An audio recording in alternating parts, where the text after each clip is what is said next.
On World Teachers Day, we are not only celebrating every teacher, we are calling on countries to invest in them and prioritize them in global education recovery efforts so that every learner has access to a qualified and supported teacher.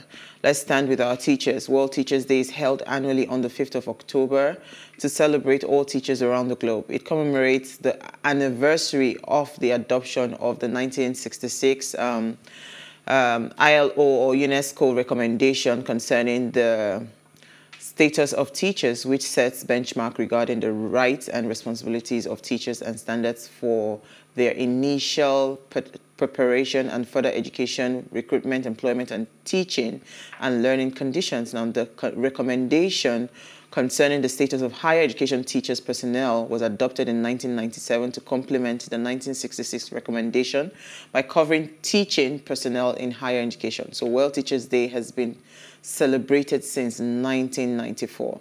World Teachers Day is convened in partnership with ILO, that's the International Labour Organization, and UNICEF. And the Education International, that's EI. So happy Teachers Day. We have a teacher in our midst. So how are you feeling today that you've been celebrated? Oh, I feel ecstatic. I am proud of who I am. I'm proud of being an educator in whatever capacity, be it a coach, be it a, what's it called, a mentor.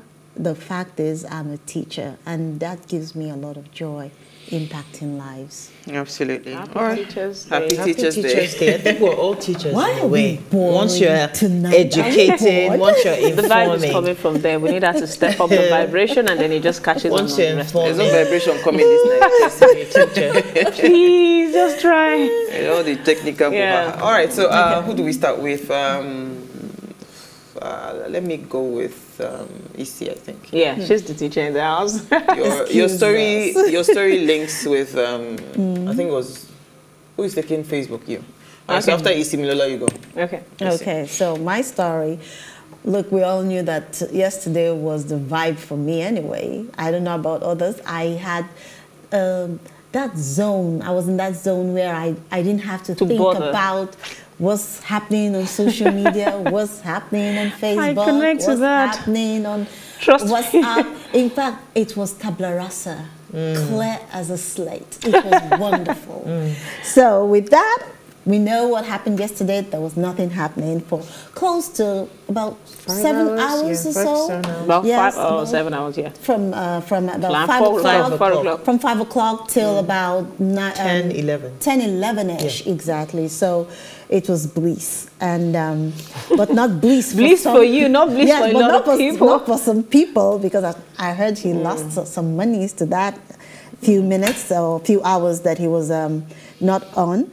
And he says, Facebook, that's why this headline caught my attention. It says, Facebook blames 7-hour outage on faulty configuration change. Now, this is interesting because if you tell me about configuration change, I haven't the foggiest idea about it. But he says, the social media powerhouse and Silicon Valley tech giant on Monday night blamed a record 7-hour outage on fault configuration change on the backbone routers that coordinate network traffic. Whatever it was, I wouldn't envy Mark Zuckerberg that period because he must have been apprehensive. He must have been under a lot of tension and pressure to get everything rolling. Meanwhile, we were here in our usual bliss, waiting for it to come back on. But the bottom line is that whatever happened was a technical fault, and I hope that it doesn't happen again for some people, because some people actually lost some businesses as well. They lost business too. Yes, that's what I said as well. That some people, that the small players, they didn't lost up to or lose up to $7 billion. That's the catch for me. Yes, so those are the ones that their little pays was something that they needed to take them or keep them going for that period of time. And if they weren't able to access the social media platform at that particular point in time, it must have affected their bottom line one way or the other. All right, so Milo, what do you find personally? What I have is similar to Isi's news. It's about an apology from Mike Zuckerberg. We're sorry Facebook apologizes. But aside of the lengthy conversation trying to explain what transpired and what led to that 7-hour shutdown, what caught my attention is I understand a lot of people lost businesses. I was a bit relieved. The pressure is real. Every time I have to consciously and subconsciously make posts just to drive sales. Every time I remove my hand from the plow, I feel like I could have generated a sales if I dropped something online. But for the fact that the system was shut down, I felt like, okay, I could breathe a bit. So really, it was a good time for me to just breathe. I was in the market most of the time anyways. I was not even available to do my usual routine. But one thing that caught my attention is a lot of us were crying wolf. In real sense, this guy lost money. So when you see things happen, it's not just about you who gets affected. Yeah. Some people get even more affected than you did. And I realized from, there's a quote from Bloomberg that said he lost $6 billion in few hours. I mean, no Nigerians has lost that much money in days. So no matter what we think our challenges are, this guy, and for one thing that struck me was, no matter how much I pray, no matter how much I struggle, by virtue of placement, we're at a disadvantage. Yeah. Being a Nigerian, being born into a developing country, your best of effort has limitation. Absolutely. There's only so much you can do as a Nigerian. His placement played a critical role in how he's able to generate that kind of business that every hour translates to significant billions of dollars. And trust me, there are Nigerians that actually have the capacity to do that. You know, locally, yeah, they have the intellectual capacity to be able to develop something that can generate income. Okay, whether the environment is enabling or not to support it, that is now the headache. My darling, until what you know become what you do, you don't know anything. Okay, ma. Until what you do translates to value in terms of cash, you have an illusion of knowledge. Okay. If you are not able to convert that knowledge to tangible value, trust me, we're just wishing it away. All right, so Nnamdi, what did you find for us in the news? Absolutely. Well, for me, I found interesting in the news from the Punch newspaper, Russian crew blast off to make their first movie in space. Whoa.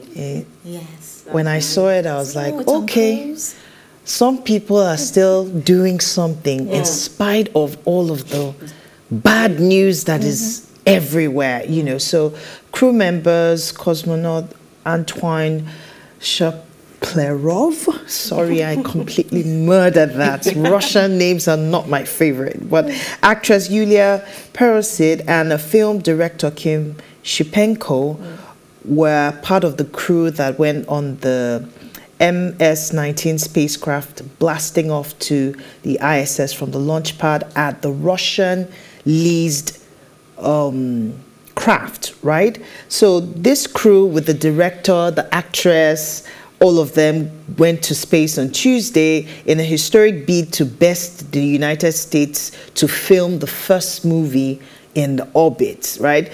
Already, Tom Cruise and his crew in Mission Impossible were preparing to do that. So they decided to take the lead and oust United States from that game. So to be the best.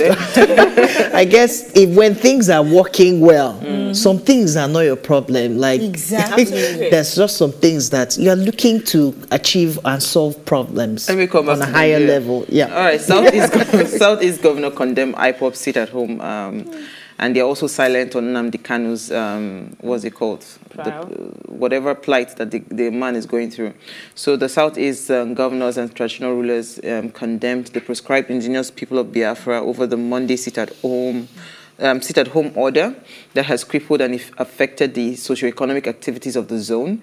Governors rose in a meeting with some selected leaders at the government house in Enugu and declared that such order can no longer be sustained, more so when those who issued the order were outside the country. And this was as the governor refused to discuss the incarceration of the IPOB leader, Nnamdi Kanu, in the 8-point communique. My husband just came back from Enugu, and I mean, practically... They sat at home. Yeah, practically 3 days out of the four nights that he was there, he couldn't go out because of the IPOB thing. And it's not even it was not even, he didn't even go on a Monday or whatever. He went on a Thursday and he got back on a Sunday. So actually the instruction had gone out that nobody steps out on the first Independence Day. So it's actually something that, whatever it is, know that you are actually affecting your own people, because if they cannot earn a decent living, what are you trying to do? You're trying to bring another catastrophe. It means people will start to do crazy things to make money. You know, so all right, so on that note, to take a break. When we return from the break, social media is our conversation and our IQ. Stay with us, we'll be right back.